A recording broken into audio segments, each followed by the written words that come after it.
दोस्तों, बायोग्राम चैनल पे आपका एक बार और फिर से स्वागत है। आज हम लोग फार्म इंजीनियरिंग के चैप्टर में नेक्स्ट हेडिंग की तरफ मूव कर रहे हैं और उस हेडिंग का नाम है that is planning and design of a pond. जब कोई भी पॉन्ड, दैट मीन्स जब हम इंजीनियरिंग की बात कर रहे हैं तो जाहिर सी बात है कि वहां पे कंस्ट्रक्शन की बात तो जरूर आएगी। और ये जो कंस्ट्रक्शन हम लोग करने वाले हैं तो उसका एक प्रॉपर प्लानिंग होना चाहिए, बिकॉज विदाउट प्लानिंग ये वर्कआउट नहीं कर पाएगा। ठीक है, सो प्लानिंग करते वक्त में हमको क्या क्या चीजें ध्यान देनी है। सो प्लानिंग करते वक्त में एज वेल एज डिजाइन बनाते वक्त में हमको ये चीज ध्यान देनी है कि लेआउट कैसा है। ठीक है, लेआउट कैसा है, लेआउट इन द सेंस कि हम किसके बारे में या हम कौन से पॉन्ड को कल्टीवेट करने वाले हैं या कौन से टाइप के फिशेस कल्टीवेट करने वाले हैं। तो उसके अकॉर्डिंग हमको क्या करना पड़ेगा, जो प्लान है लेआउट का वो डिजाइन करना पड़ेगा। Whether it is nursery, rearing और स्टॉकिंग और इट इज ब्रीडिंग पॉन्ड, कौन से टाइप का पॉन्ड हम लोग को चाहिए तो उसका एक प्रॉपर प्लान बनाना जरूरी होता है ना। अगर आप नर्सरी पॉन्ड बना रहे हैं तो कम से कम मिनिमम उसका जो है 50 length into breath into height, ये फीट्स में काउंट होता है, दैट इज 50 इंटू 50 इंटू 4, इतना मैक्सिमली होना चाहिए। वाइल रेयरिंग पॉन्ड की अगर बात करें तो रेयरिंग पॉन्ड में 90 इंटू 30 इंटू 4 फीट, इतना length into breath into height इसका होना चाहिए। वाइल स्टॉकिंग पॉन्ड जो होते हैं, स्टॉकिंग पॉन्ड में 300 इंटू 80 इंटू 6 फीट जो है, इतना अमाउंट इसका या इतना साइज एक्चुअली बेसिकली कहा जाए तो साइज इसका होना चाहिए। वाइल ब्रीडिंग पॉन्ड्स के लिए ऐसा कुछ कंपल्शन नहीं है, बिकॉज ब्रीडिंग पॉन्ड्स जो होते हैं ये किसी भी एरिया में या किसी भी टाइप के पॉन्ड में आराम से ब्रीड आउट कर लेते हैं।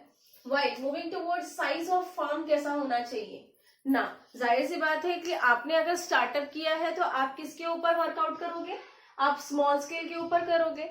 अगर ऑलरेडी मल्टीनेशनल कंपनी है या इसके साथ साथ ऑलरेडी वो इस फिश रेयरिंग वाले प्रोसेस को वर्कआउट करती है तो वो लार्ज स्केल कहला जाएगी, बिकॉज वो बहुत सारे बड़े बड़े फिशेस को भी इंक्लूड कर रहे हैं।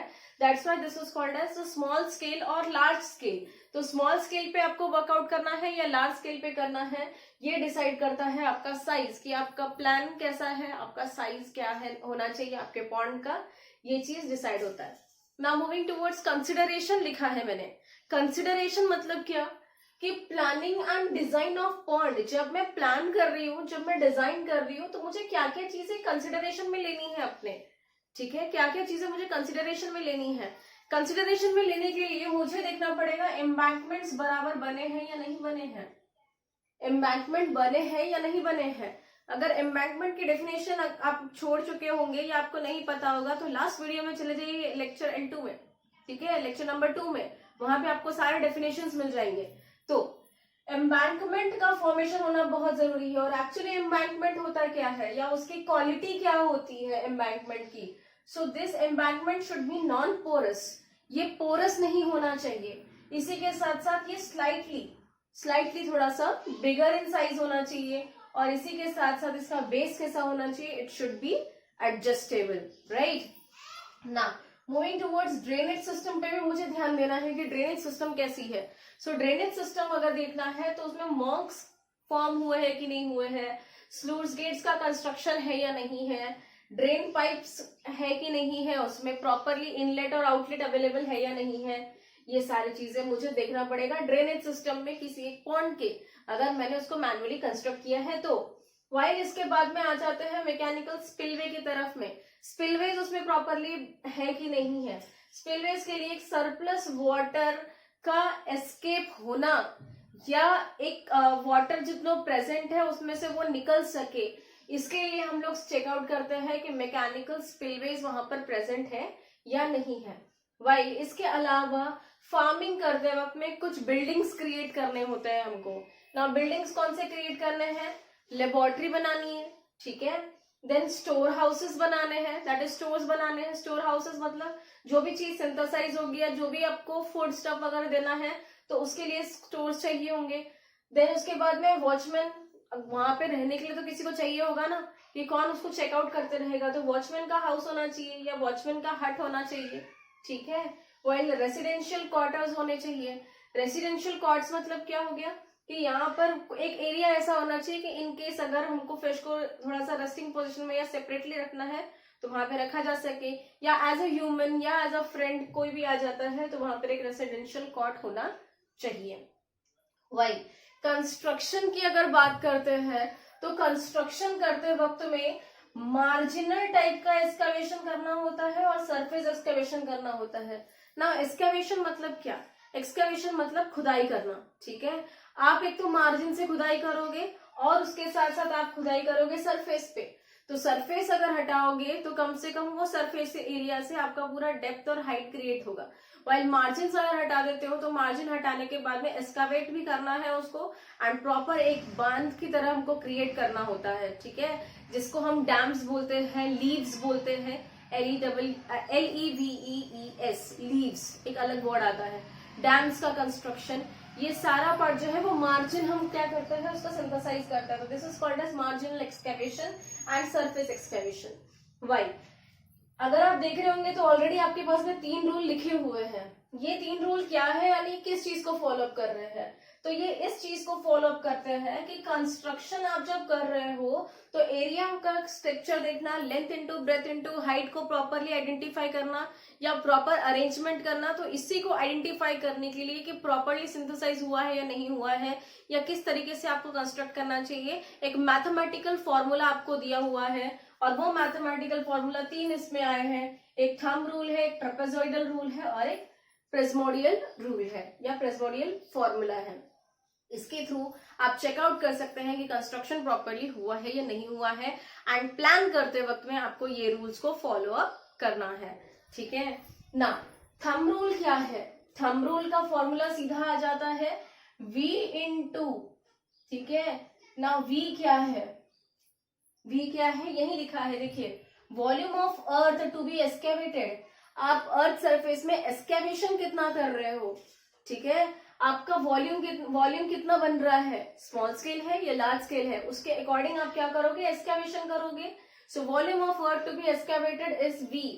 तो वॉल्यूम कितना है आपका, उसको आपको मल्टीप्लाई करना है लेंथ इंटू ब्रेथ।